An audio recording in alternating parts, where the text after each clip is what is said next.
Welcome to Chuchu Baby Melon TV channel. If you like the video, give it a like, share it and একটা ছোট্ট সুন্দর সবুজ গ্রাম ছিল। চারদিকে নদীর কলকল শব্দ, পাখির কিচিরমিচির, গাছের পাতায় বাতাসের মৃদু দোলা। সেই গ্রামেই থাকত এক মিষ্টি ছোট মেয়ে, মিতা। মিতা খুব চুপচাপ ছিল। তার মনে অনেক কথা জমে থাকত, কিন্তু কাউকে বলতে পারত না। তাই সে প্রায় একা একা থাকত। প্রতিদিন রাতে মিতা জানালার পাশে বসে চাঁদের দিকে তাকিয়ে থাকত। চাঁদের আলো তার মুখে পড়ত আর চোখে জমে উঠত জল। তার মনে অনেক কষ্ট, অনেক না বলা কথা। সে মনে মনে ভাবত, আমার মনের কথাগুলো যদি কেউ বুঝত। একদিন তার ঠাকুমা মিতার পাশে এসে বসলেন, মাথায় হাত বুলিয়ে দিয়ে আদর করে বললেন, জানিস মিতা, জঙ্গলের ভেতরে আছে এক জাদুর আয়না। সেখানে গিয়ে নিজের মনের কথা বললে মন হালকা হয়ে যায়, কষ্ট দূর হয়। এই কথা শুনে মিতার চোখ জ্বলে উঠল। সে মনে মনে ঠিক করল সে ওই জাদুর আয়নাটার খোঁজে যাবে। পরদিন ভোরবেলা সূর্য ওঠার সাথে সাথে মিতা একা বেরিয়ে পড়ল। সামনে বড় জঙ্গল, উঁচু উঁচু গাছ, রঙিন ফুল, প্রজাপতি আর পাখিদের ভিড়। হঠাৎ এক রঙিন পাখি এসে তার সামনে বসে বলল, ভয় পেও না মিতা, সামনে এগিয়ে যাও, তোমার সাহসই তোমাকে পথ দেখাবে। কিছু দূর যেতেই এক হাসি খুশি খরগোশ লাফিয়ে এসে বলল, নিজের মনের কথা লুকিয়ে রাখলে কষ্ট বাড়ে, আর বললে মন হালকা হয়। হাঁটতে হাঁটতে হঠাৎ চারদিক অন্ধকার হয়ে গেল।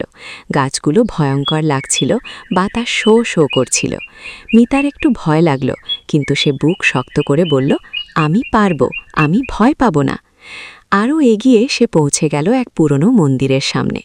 ভেতরে ঢুকতেই সে দেখল মাঝখানে ঝলমলে আলো ছড়ানো এক জাদুর আয়না, চারদিকে ঝিকিমিকি করছে, যেন তার দিকে তাকিয়েই হাসছে। মিতা ধীরে ধীরে আয়নার সামনে গিয়ে দাঁড়াল। কাঁপা কণ্ঠে নিজের মনের সব কথা বলতে শুরু করল, তার দুঃখ, কষ্ট, একাকিত্ব, ভয়, সব কিছু। বলতে বলতে তার চোখ দিয়ে টপ টপ করে জল পড়ছিল।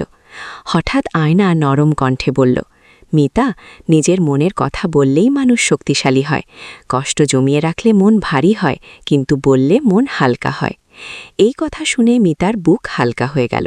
তার মুখে ফুটে উঠল মিষ্টি হাসি। মনে হলো যেন অনেক বড় একটা বোঝা নেমে গেছে। আয়না তখন তাকে এক আলো জ্বলা জাদুর ফুল দিল। বলল, যখন মন খারাপ লাগবে এই ফুলটার দিকে তাকাবি, সাহস ফিরে পাবি।